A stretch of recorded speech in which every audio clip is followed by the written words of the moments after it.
All right. Hi, everyone. My name is Melissa Tui, and I am the EdTech and Adoption Specialist here at Ozobot. And I'm joined by Cassandra Willer, who is our Content Manager at Ozobot. We're very excited to be hosting our virtual Ozobot lessons for teachers who brought bots home with Emma Noonviller today. So we'll go ahead and get started.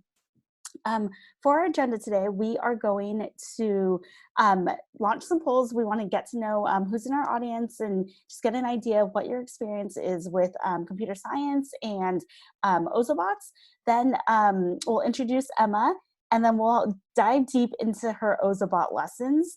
And then Cassandra is going to give us some remote learning tips with Ozoblockly and other tips from Ozobot. And then we'll do an audience Q&A. All right, so we'll go ahead and launch the poll questions. Let me get those up. The first question is, how familiar are you with Ozobot? And you can see all the different options there with you're super familiar and you love them all the way down to you're brand new. So we'll take about 30 seconds to answer that poll question.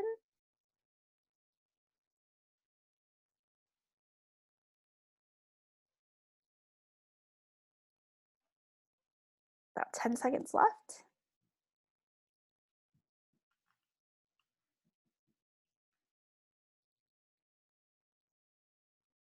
All right, great. I'll go ahead and share the results.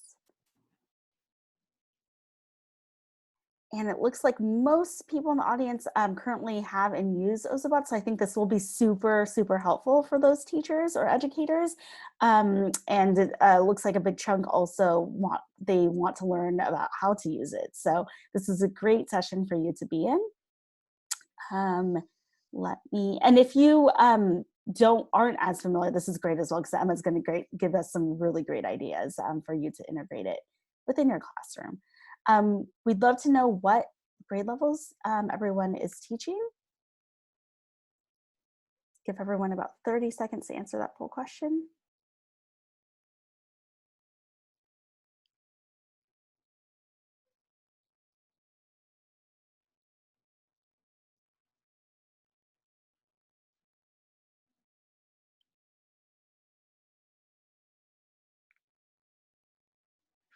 Great, about 5 seconds left.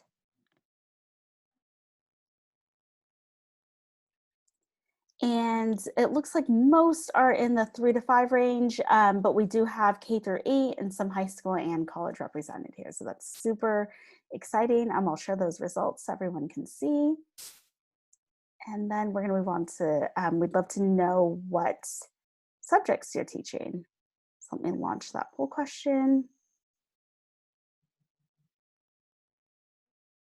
Can anybody see? Oh, here we go.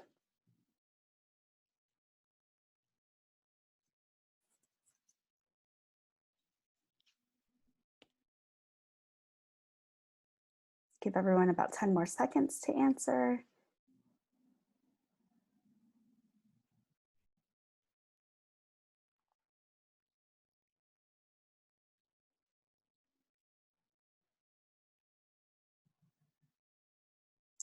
Great. And it looks like we have a lot of technology teachers, as expected, in our audience, but with a lot of other STEAM subjects integrated as well. And we have our one last poll question that we would like to ask. If you're an Ozobot user, what methods have you used? We'd love to know if you use Ozoblockly or color codes or both, or if you are just getting started.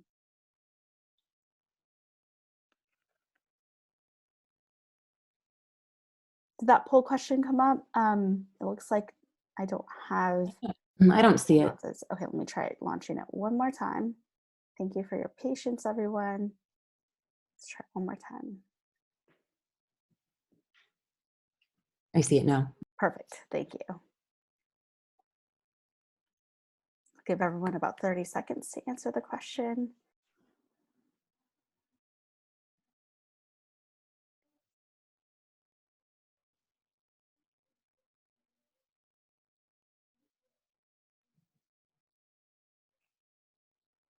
About 5 more seconds if you haven't answered.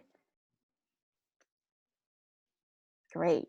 And I will share those results. Wow, most of us have used our both ways to code, so that's really great. And it looks like a lot of people are very familiar with color codes. So with that, I am going to end the poll. Thank you everyone for participating. And I'm going to introduce Emma, who is a teacher at the Voyagers Community School. I'm super excited to be speaking with her. I spent most of my career teaching kindergarten, first grade, so early childhood is that's my jam, and I'm just so excited to be speaking to Emma, to get to know what she's been doing in her classroom, and to share it with all of you. I know that we've been in quite an interesting situation with the COVID-19. It's been unprecedented, and Emma has done such a great job to continue to deliver and teach computer science to her students, and we want to share all of that great knowledge. So with that, if you'd like to follow Emma on Instagram, we do have her Instagram handle on the slide, and we will post it again at the end of the webinar so that you can get in touch with her. But with that, I'm going to have Emma introduce herself and just tell us about herself.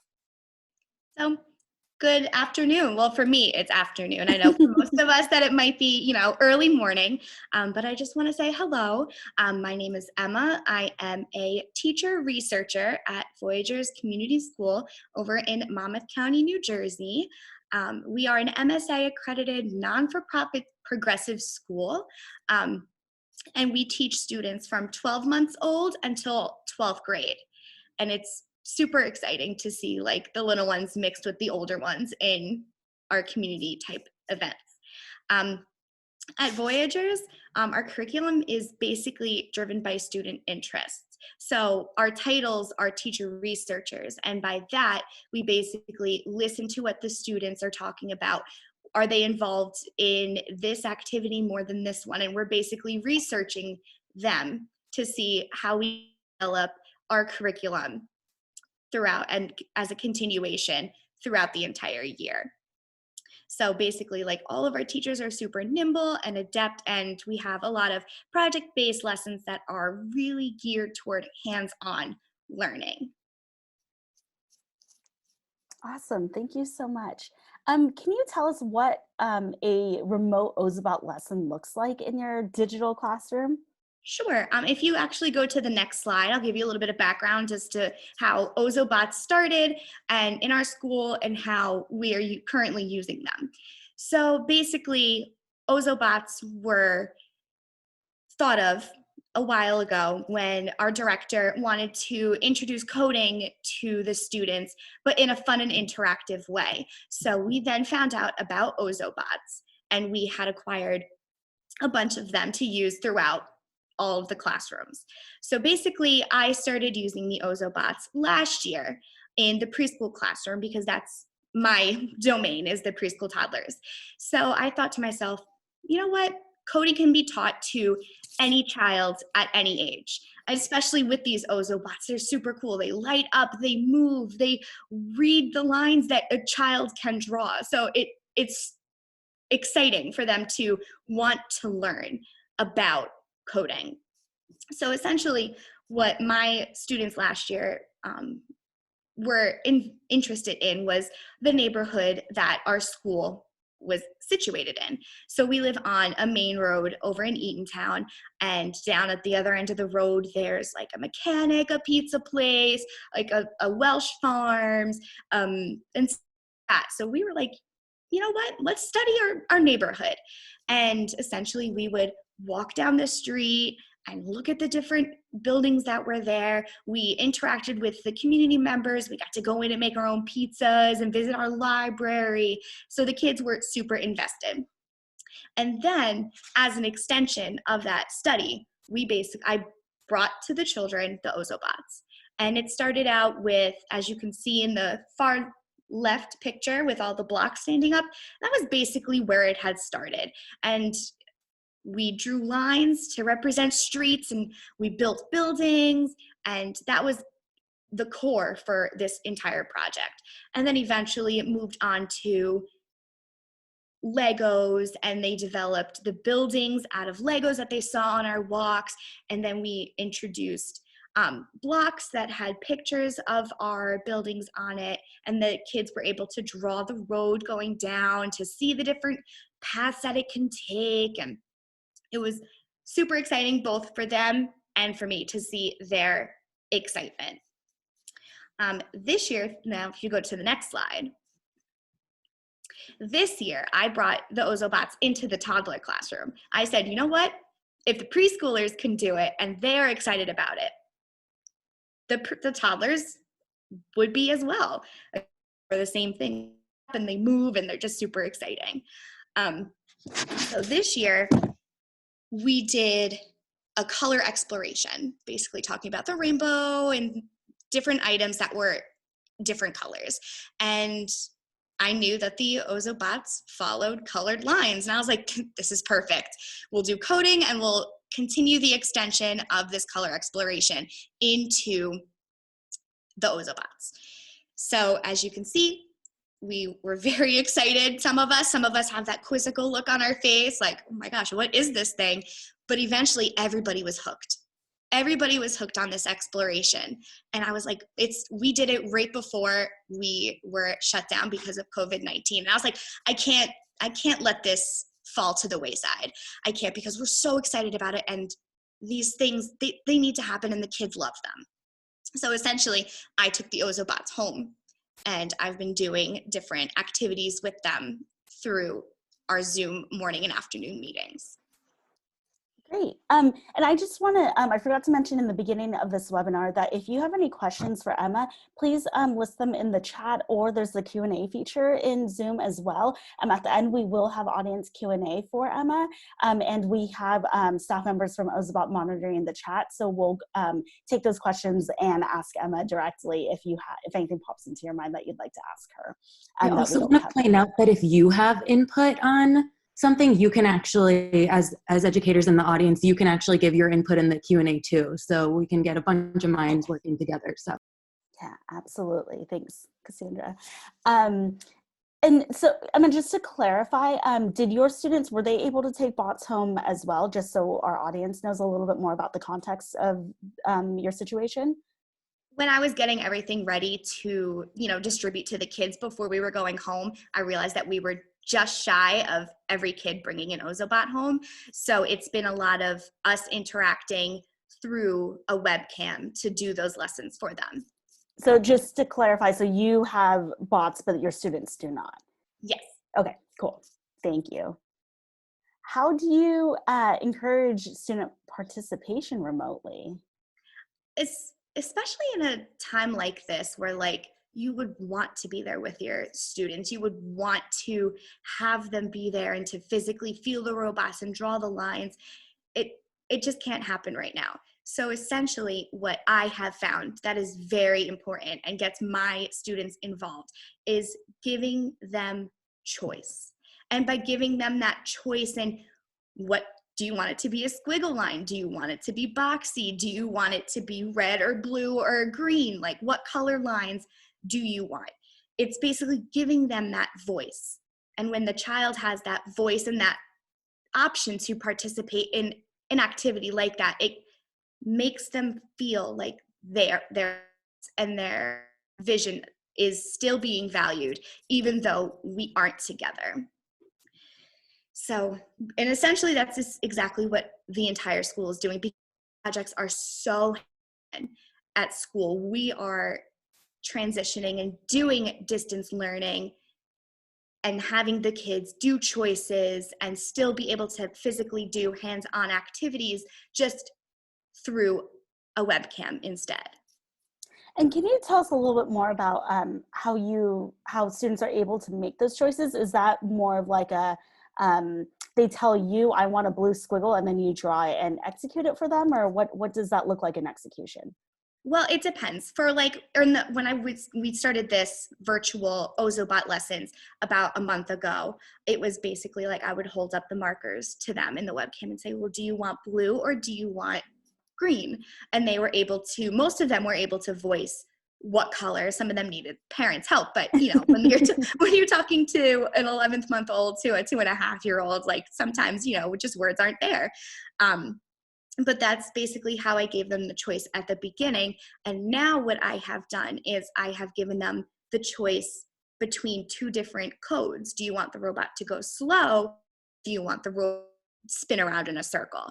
So essentially, I give them two options and they decide, let's make it go fast. Let's make it go slow. Let's make it go around in a circle. So it would be basically them voicing that opinion and then me physically drawing or making the codes from where I am. Great, thank you. A little bit of a follow-up, but how do your students code remotely? If you go to the next slide, I'll Yes. show you a few pictures. So essentially how my day is set up is I have an interactive morning and afternoon meeting.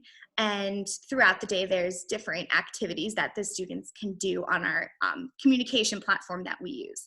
So essentially what I do is if you look in the top picture, there's like my little screen of like what I'm doing, a little Ozobot, and you'll see right below that, there's the children watching these robots with the utmost excitement I've ever seen. So I basically create interactive and exciting lessons to do with me through those interactive and fun-filled morning and afternoon meetings. And I think the most important thing for me is I get excited when I get to these meetings, and I get excited about working with the Ozobots and seeing their expressions. And it's just, for me, my excitement, I think, helps them become excited and want to do the choices and want to watch the robot run around with my ridiculous voice of the play-by-play that the robot's doing.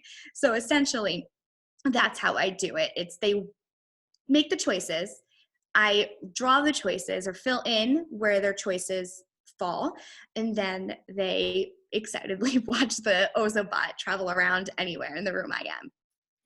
And how long do these sessions last? They're about a half hour, which is Okay. for toddlers, that's a long time. Yes. But I found that, they are locked in. When they see that robot, they know what we're doing. They know, and they get excited, and they're like, you know what? Yes, let's sit and let's watch for a half hour. And even the parents, if you look in the pictures, the parents are even like, wow, this is incredible. Like, this Yeah. is so cool to be like, oh, my kid at 1.5 years old is coding, and the teacher's excited. I'm excited. My kid's excited. So Absolutely, thank you. What tips do you have for sharing your students' work? So essentially, part of my job at school and now digitally is looking at the students, thinking about what they're learning. And I know, like, at school, it would be I snap a lot of pictures. Then I look at those pictures and, you know what? What's working? What's not working? Like, what are they learning in this one moment? And through that, I then translate it into that teacher talk is what we call it here. And then that teacher talk is then locked onto a picture and then put up on our documentation platform. And that's how we get out our students' work. So for me, it's a little different. For those who are teaching, it's a little different for you guys too.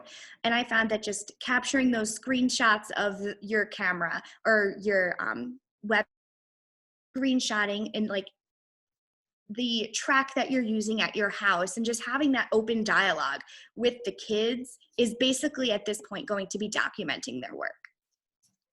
Great, thank you. What tips do you have for teachers who would like to teach robotics and computer science remotely?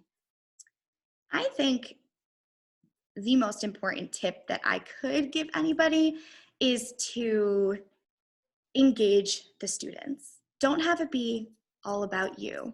Have them have that voice in your lesson. Have them feel that, yes, look at that robot go. I helped do that. I helped. I did that. And I think doing that is going to make this whole teaching computer science and Ozobots remotely, I think that is going to help a lot. Making the kids feel wanted, having the teachers create and continue to have that relationship that we've had with our kids at school, we can still have it remotely. So, and it helps them be part of a bigger picture. Absolutely. How can teachers engage students if their students don't have access to bots? This is actually the perfect question for my situation because my students do not have the bots at home. They essentially watch me get excited about it. And there's that choice again, is give them those choices. Give them the ability to watch and be excited. And like I said, if you're excited about it, the kids are going to be excited about it. The kids feed off of our energy, just like we did while we were at school. They still feed off of our energy through a computer screen. Yeah, absolutely. What is the most successful lesson that you've taught remotely, and what made it a success? So if you go to the next slide, you'll see some pictures. So essentially, I've done a lot of little Ozobot lessons throughout this digital and distance learning process. But these two have been, I feel, the most engaging. So on the right, you'll see an Ozobot tunnel. And essentially what I did is I found a box in my house, cut it open, and made a super duper tunnel and drew that track through the tunnel. And I turned off all the lights in the room and like got super down low, and it was captivating for the kids. They saw the colors, they saw the lights, and especially in that Ozobot tunnel, you can see the lights bouncing off of the boxes. You can see them so vividly because it's such a dark space. And it tied into our things that role exploration that we were doing before school had went digital. So much like we saw and worked with cars and trucks rolling in the classroom, we then saw these Ozobots essentially doing the same exact thing. So it super tied them in to that lesson. And then the other one, the track lesson, I just did this lesson. I was thought on the whim. I was like, you know what? We've been doing pick a color, pick a color, pick a color. I showed them once or twice like how an Ozobot could go and you read the codes and it would do fun, exciting movements. And I thought to myself, you know what? They're ready for it. They are absolutely ready for it because, you know, these children are amazing. All children are amazing and are capable of like such amazing things. And it's awesome. So essentially what I did is you can see that there's different codes throughout the track from start to finish. And I had them choose what code they wanted to put down. And essentially I had created the codes and I had pre-made them. And then I just essentially taped them down onto the track. So that helped me to then show them that these Ozobots are able to do these things. And again, they loved it because they had that choice and they had that feeling that like, yes, I did that. And also the kids in my class are super helpful. They always constantly want to help do the dishes and they want to help clean up and they want to help you rebuild your structure if it gets knocked down in the block area. So I thought to myself, you know what? We're going to help the Ozobot get from that, captivated them as well. And again, like you saw me, I was excited about it and I was going, here comes the Ozobot starting at the starting line and it's going down the track. And you just have to like make it a fun, cool experience as if they were there. So I think those two have been my most successful because it was exciting and the choice option was there and they were just so into both of them. And I love that you maintained structure in the Complete the Track lesson as well, where you had the codes already drawn, yet you still gave your students choice. So it wasn't just, oh, watch me draw this. It was what you're invested in this and Right. What do you prefer, but also giving that structure so it's not like, oh, draw the points and then draw this and then draw that. And then it gets out of control and unmanageable. So I really appreciate just your planning and your thoughtfulness behind that lesson and really it's just, you know, I'm getting all kinds of ideas of what kind of lessons could happen with that as well. So I'm super inspired here as well. Yeah, and it's like what I did was I was like, I know there's so many different codes that an Ozobot can do. And I was like, I'm going to start with the few basic ones. And then essentially once we get over those, I'm going to just expand and offer different codes in the choice options. So it was just, here's this little snippet of what we can do. And I opened up so many possibilities for what could be done in the future too. Yeah. And then we have some good logistical questions also. Someone's wondering how you share the paths and how you have your students tell you what their choice is. So, So essentially, when I'm, at my house doing this, I have my iPad, and I'm basically, instead right here, you can see my face. But essentially, what I would do is I would show them the path with my iPad. And that's how I would show them the path, only because, for them seeing a big picture is a lot. But seeing it in small snippets works so much better. If you work one piece at a time, and then you finally see the final project, then it all comes together and it makes sense. So that's how I was basically showing them the track. And again, I had it on like a piece of, computer paper that I had just drawn the codes myself and just said which one. And then we would go over like the colors in the code, and they would watch me tape it down in the spot. And so that's essentially how I codes in the track. cool. And do you use like a document camera or just your computer's webcam? What do you use? I use my computer. Nice. I use the computer webcam. The advantage of having such a small robot, I guess. Yeah. Good. And then do your students type into a chat, or do you let them all talk at once? So essentially is when I give them the choice, I allow their, because you can mute all of them. And with a bunch of like 12 or 15 toddlers, it could get loud. And so essentially we'll just mute them, and then I'll go, okay, so-and-so, it's your turn to pick something. And then we'll unmute them, and they'll be able to individually have their voice heard to pick the next option for the track. I love that. Thank you. What are your greatest challenges when teaching remotely, and how do you address them? I think for me, especially teaching such young children, it's getting them to sit for a decent amount of time. Because, there's many morning meetings where it's just everyone's all over the place, which is completely fine because that's how we just are at school, and at home and during our daily lives. So essentially that was my biggest challenge, was finding a way to make my lesson for these children to basically be involved for a lengthy amount of time. And luckily for me, the Ozobots work. They work. They are able to captivate these children for a decent amount of time, which I know I appreciate, and I'm sure that the parents appreciate too. Because, the parents are with the kids all day, and if they have, yes, my kid's involved in this. This is incredible.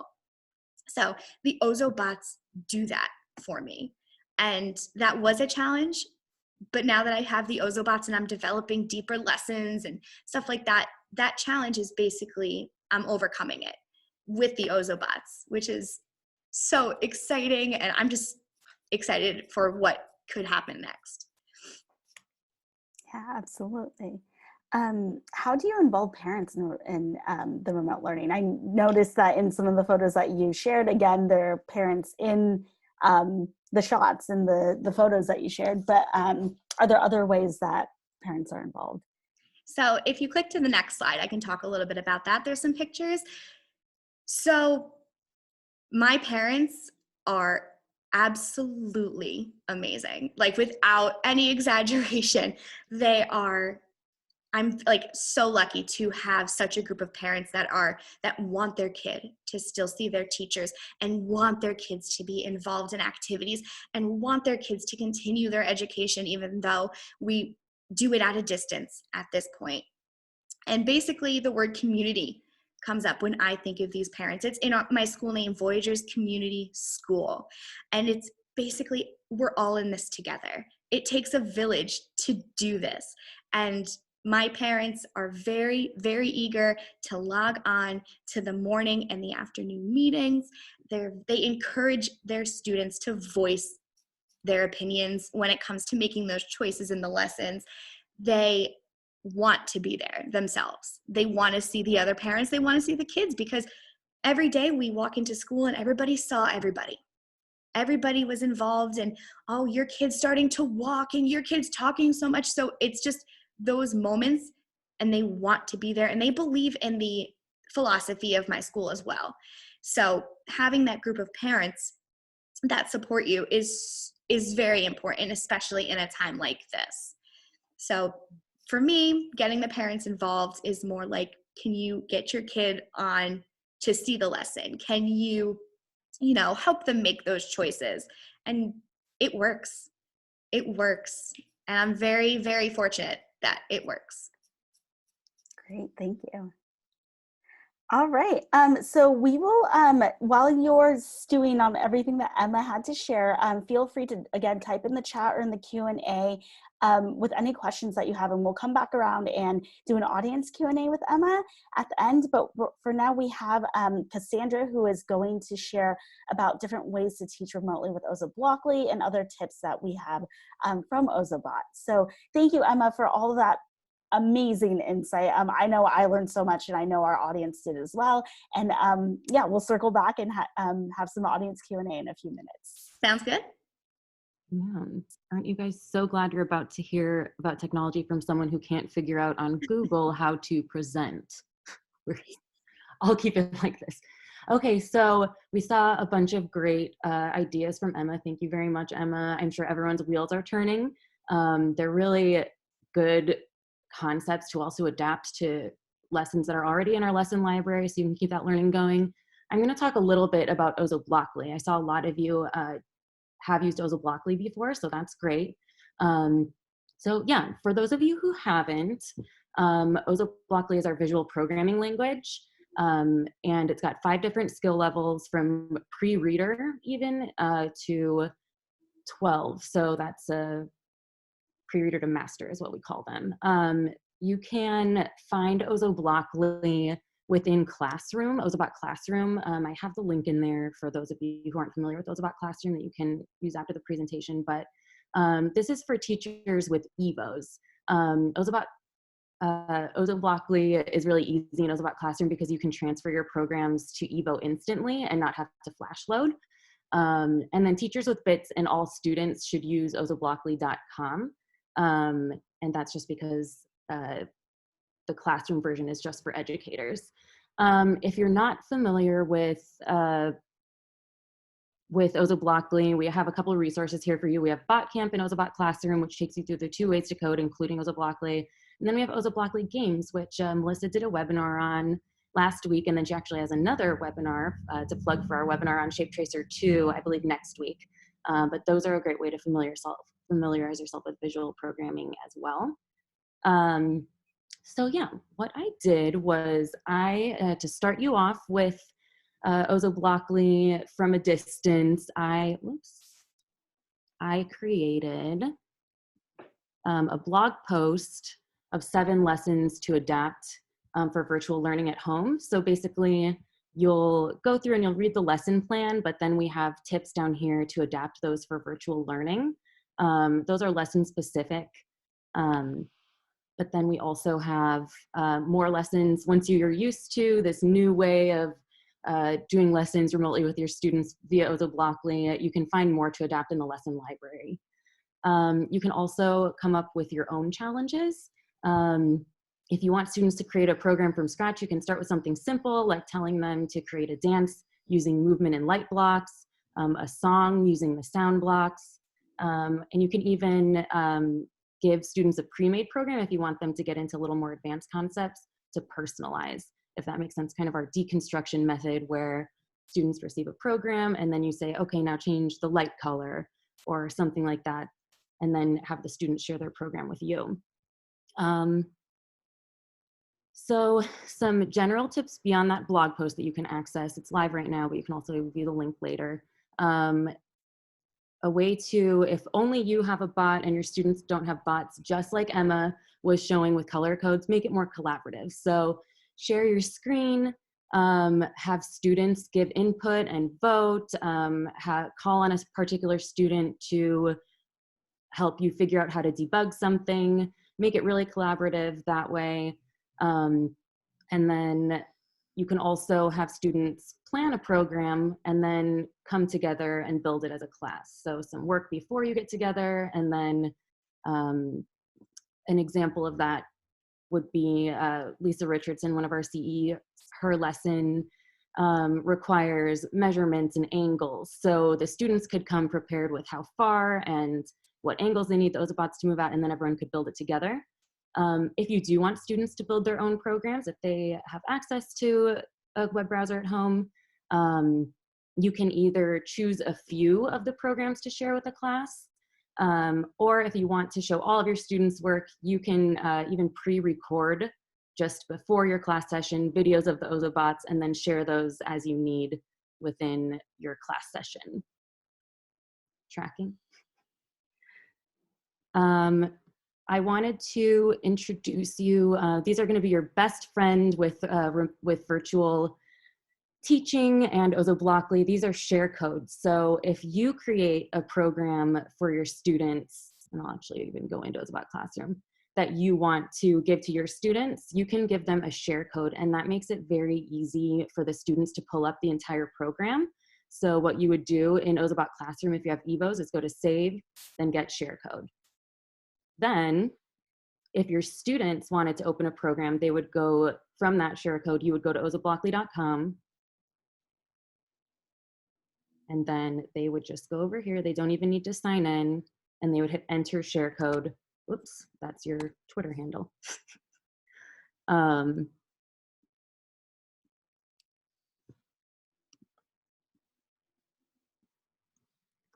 then that entire program will pull up for the students. Same goes for student to teacher. So if they wanted to create a share code, they would just go here and hit share. And then that would pull up a code that they could share with you if you wanted to check their work. And then I just included in the presentation that you can look at later what I just showed you, just little GIFs of how you can do that. And I think unless people have questions for me specifically about this, we can just head to our general Q&A. All right, great. I'm looking through the Q&A in the chat, and there's some really, really great questions. Emma, Crystal is asking, how do you teach the students to use the side of the marker to draw a thick line that young? I love this question because it's such a kindergarten, early childhood appropriate question that, you know, most people don't think about, but it's something we need to consider because, you know, as early childhood educators, it's very challenging to teach those types of concepts and skills. So do you have any advice for us? Essentially what I like to do is I like to physically like put the marker in the child's hand and like put my hand on their hand and show them that if you tilt the marker on its side, it makes a thicker road for the Ozobots to travel. And I think just physically being there and like moving their hand and showing them how it feels to hold the marker in the right way resonates with them. And it makes them go, you know what? I'm going to try this on my own. So that's essentially how I end up teaching them, is basically saying, okay, put it on its side, roll it. Because you don't want the Ozobot to be stuck on a super tiny road. You kind of want it to be thick for the Ozobot to be able to read it. It's almost like I think about how we teach letter formation and the different ways that, you know, you actually have the student practice the letter formation. And it sounds very similar to that. So I love that you have that hands-on way to show them. That's great. All right. It looks like Alyssa had a question about Ozoblockly, but Cassandra went over that, about how to create the share codes. Just so everyone knows, this slide deck and this recording will be emailed to you after the webinar ends. And so you'll have access to the slide deck to actually see the GIFs that Cassandra has shared. And you'll be able to walk through with her with the video again if you need to take it at a slower pace. Probably upload some to YouTube with instructions as well. So you can get it here. And then if you wanted to share a YouTube link with your students, that should be available later. Just want to make it a little more polished. Yeah, absolutely. Thanks, Cass. Alyssa has another great question. She asks, does Emma teach at a Reggio inspired school? And I'd love to extend on that. If the answer is yes, can you just kind of tell us about how that informs your teaching practice? And yeah. So yeah, Voyagers is a Reggio Emilia inspired school. And what Reggio Emilia is we create beautiful spaces. We make learning natural for the kids. We don't, force them to sit at desks and do worksheets for 10 hours out of the day. We basically give them the ability to play. And through that play and through those specific materials that we allow them to play with, we see where their interests lie. We see what they are learning. And we basically here at Voyagers view education as natural. It shouldn't be forced. It's going to be tailored toward the interests of the students. And that is the most important thing, especially for us here, to be, a kid's not going to want to learn something if it's not what they like. So essentially we take our curriculum and gear it toward what the kids enjoy, and just basically making a beautiful space for them, welcoming, no bright colors and plastic. It's all natural materials and colors. As you can probably see behind me, there's a lot of wooden structures and natural brick, and it's just huge windows. So that's essentially what Reggio is tailored toward the kid to learn in a natural way through natural experiences and real life materials. Great, thank you so much. I see a comment coming through the chat from Nicole saying that she hasn't received any of the follow-up emails and has attended a few of the webinars. For all of those, if you're in that same situation, please whitelist Ozobot emails so that they do come through. We do send them based on the whatever email address you register with. And if you're not getting them, it's likely that you're probably not whitelisting the Ozobot email account. So please be sure to do that so you get all the information that you need. I was not able to monitor the chat as closely. Heather or Cassie, do you know if there were any questions that came through the chat for Emma? I'm scrolling through quickly now. Did we already talk about, oh yeah, Jessica answered for you. Someone was wondering if you teach at a Reggio, is that? Yep, Reggio Emilia. School. Yeah. Yep, that I do. Nice. Teresa has a great question. I'm not a teacher at but a public librarian, and they're trying to provide virtual programming due to COVID-19. Do you think there's a capability to provide programming without having it be interactive? So maybe that I'm interpreting that as maybe we're not able to, she's not able to give choice to the students. So do you have any tips around how to run a virtual lesson without that interaction? I know that, all of the teachers here are basically finding those outside resources that you find, whether it be you dig deep on Pinterest and you find something exciting that you can share with your kids, or like Teachers Pay Teachers has a lot of cool stuff too. But I'm, obviously I'm blessed to be able to do these interactive lessons, but I think for the students, I was looking through one of the comments and somebody had a great idea of having the children draw a track, send it to me, and then I replicate it and have the Ozobot travel through it. So I think it's that little bits of interaction without having like full lessons, interactive and choices, could be super helpful. Absolutely. And actually, it looks like Teresa followed up and she said that they use Facebook Live or canned videos in their lessons. And actually, I just wanted to let everyone in the audience know that next week we're hosting a webinar all about our campaign. Here's a spoiler alert. We're actually going to start a campaign for our Ozobot educators to create instructional videos so that just like what we were describing, taking that interactive and live element out of it, but we're going to be asking our educators to submit videos to help one another out, instructional videos of how to teach computer science and coding, and they can be YouTube videos or those pre-canned videos. So if that's something that you're interested in or learning more about, or want to know how to do that, join our webinar next Wednesday. We'll be talking all about that. So that's something exciting that's coming up. Let's see, I'm trying to see if there's other questions. Were there any other questions in the chat that came up? Cassandra, do you know? I'm trying to scroll through. There were some general questions about calibration. And when Ozobot's not reading the color code, if the red light is on, Sherry, it's probably just very low battery. So give it a little bit to charge, then power it off and on again and see if that helps. If it's not following a color code, then yeah, like people are suggesting, calibrate it. A way to also calibrate it and without the app on the tablet is hold it up to a really bright light, like a window or a light source, and calibrate it like you normally would. Let go, it'll turn red obviously, but then go back and calibrate it on that black dot. And that helps a variety of things. And if none of those things, if you're trying to clean the sensors, definitely only use compressed air. Don't like touch the sensors. And if none of those things work, always reach out to support@ozobot.com. They're super good at helping out with things like this and can always get it working again or check your warranty and everything like that. So.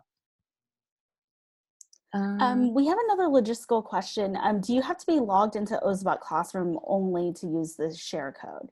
So students will be using ozoblockly.com to enter it, and you can get a share code through ozoblockly.com, but we do recommend that educators, if you are creating or coding with the Ozoblockly, to do it through Ozobot Classroom. It is free to sign up, and you'll get access to resources and lessons, and it's just, it's all in one place for you. So we're trying to make it easier for you, but there is the opportunity to get and use the share codes in Ozoblockly.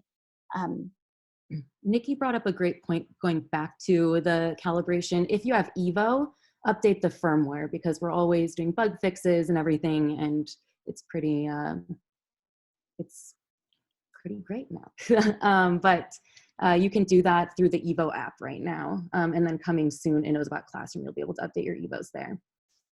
Oh yes, and going back to the Ozoblockly question, a good point is that in Ozobot Classroom, the Bluetooth capabilities with Evo is enabled, so it's a little bit easier to code and test your code within Ozobot Classroom than it is with ozoblockly.com. So that's another reason that it's better to use Ozobot Classroom to find those share codes and code in with Ozoblockly. All right. Great. I am going to take the screen back. Oh, please do. Yeah. Crystal, while you're doing that, Crystal asked us next week's video webinar something we should watch, then make a video, or prepare a video beforehand.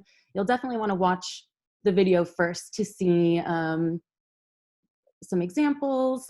You probably will have some suggestions even. But yeah, so we'll have specific points that we'd like you to hit with it, just so that it can be compatible with Ozobot Classroom in the future, and we can share it with a bunch of educators. So yeah. Oh, and something I forgot to mention about that as well is if you're interested in creating that video content, we are giving away a classroom kit. It is going to be, we're going to throw some competition into there. So the most creative and video is going to win a classroom kit. So just throwing that out there if you're looking for a way to get more Evos. All right, just a couple reminders. If you're looking to connect with more educators, we have an Ozobot Academy Facebook group. I know that that's something that people have asked about in the chats before, so feel free to join that if you're looking to connect with other educators. If you're new to Ozobot and would like a demo and you're still wanting to learn more, here's a website, ozo.bot/request demo. If you fill out that form, one of our demoees will get in touch with you to demo Ozobot Classroom and Evo and answer any questions that you might have. If you're interested in obtaining a PD certificate, then email support@ozobot.com. And we also will have our recording available. Not only will it be sent to you, but it will also be on YouTube and on our Ozobot webinar page. If you have any questions for Emma, her Instagram handle is up, and you can reach out to her that way. Again, we want to thank Emma for spending the morning, or after her afternoon with us, sharing such wonderful insight. And just the creativity is just so inspiring. I know it is such a challenging time for educators. I know everyone's feeling the stress and just not being able to see your students every day and not feeling like you're doing the best job possible that you feel like you could be in a classroom. And so I really appreciate and value Emma's expertise and appreciate the time that she spent with us this morning to share so that all of us can be better educators. So thank you so much, Emma. And I just want to say thank you so much for reaching out and inviting me to do this. It was super exciting for me to talk about something I'm so passionate about and to share my excitement with other educators and to just basically share what I know. Eventually we'll do this together and it'll all end and we'll all go back to what we were used to. Yep, exactly. All right. Well, with that, thank you everyone for attending. If you have any questions, feel free to reach out and we hope to see you soon. Thanks, All right. everyone. Thanks, Emma. No problem. Have a great day.